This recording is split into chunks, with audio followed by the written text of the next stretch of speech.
In the silence of deep space, a single ship drifted between the stars. It carried one man, Commander Elias Kane, a scientist, an explorer, and above all, a dreamer. From his earliest days on Earth, he believed humanity's destiny was written in the stars. "We are not meant to stay on one world forever," he would tell his colleagues. "Our future is out there." Now, after years of training, sacrifice, and loneliness, he was living that belief. His mission: to reach a distant planet that had whispered to Earth through faint, irregular radio signals, signs of intelligence no one could explain. A world no telescope could pierce clearly. The journey was long. Months bled into years. The ship's hum became his only companion. Sometimes Elias would stand by the observation window, staring at the infinity around him, and whisper, "If I fail, humanity may never know what lies beyond." Finally, after what felt like an eternity, the world appeared before him. It was unlike anything Earth had known. Vast oceans of liquid silver reflected the alien sun like molten mirrors. Towering crystal formations rose like mountains, catching the light and scattering it into rainbows across the sky. And above it all, auroras of green and violet danced endlessly in the upper atmosphere. But what stunned him most were the people. They were human, almost exactly. Their bodies, their faces, uncannily familiar. But their eyes glowed faintly, as if carrying starlight. Their voices, when they spoke, carried harmonic tones, as though each word was half spoken, half sung. And yet, they smiled at him with warmth. They welcomed him into their shining cities, buildings carved from translucent crystal, streets lit by pulsing streams of light. They gave him food that shimmered like pearls, water that tasted sweet as nectar.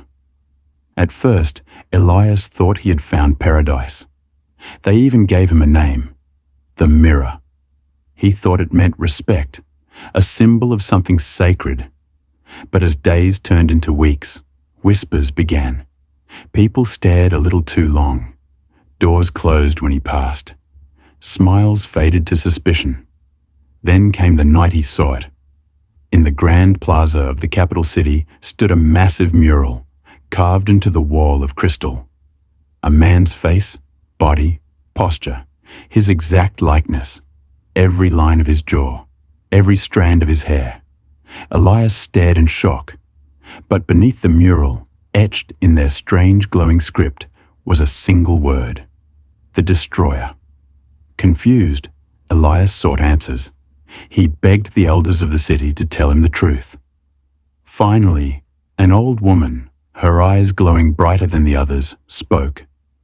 "Long ago, one who looked exactly like you came from the stars. He promised peace, but he lied. He brought weapons. He brought fire.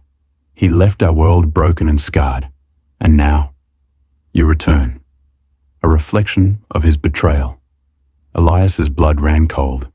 They believed he was the same man, the same face, the same voice, a ghost of their greatest enemy. From that moment, life became harder. Guards followed his steps. Mothers pulled their children away. The air of welcome had turned into one of fear. In the solitude of his quarters, Elias wrote in his journal, "Sometimes history gives us a face we did not earn. Sometimes we inherit blame for sins not our own. But perhaps we can choose to be better." Instead of running, Elias decided to act. He walked among the people. Where crops had withered, he used earth science to heal the soil. Where machines lay broken, he repaired them, teaching them methods they had long forgotten. He listened to their stories of betrayal, of pain, of a world nearly destroyed, and he carried that weight silently. At first, his efforts were ignored. Some cursed him, others spat at him, but slowly, very slowly, Hearts began to change. A child laughed when he fixed a broken toy. A farmer bowed when the fields began to grow again. And one by one, the whispers of fear gave way to murmurs of hope. Years passed. Elias grew older. His hair greyed, his face weathered, yet his resolve never wavered. The mural of the destroyer still stood in the grand plaza. But beside it, the people began to carve a new figure, his likeness once again. But this time, the inscription read, "The Healer, 2 faces, 1 man, 2 legacies." Elias never returned to Earth. He could have. His ship remained. But he chose to stay. This was his mission now, his destiny. Not to conquer, not to escape, but to heal. Before his final days, he left one last message, transmitted across the stars, encoded in a signal that might one day reach home. To those who come after me, remember this. We do not choose the faces history gives us. We do not choose the shadows cast by those before us. But we do choose the legacy we leave behind. So choose wisely. Be the healer, not the destroyer.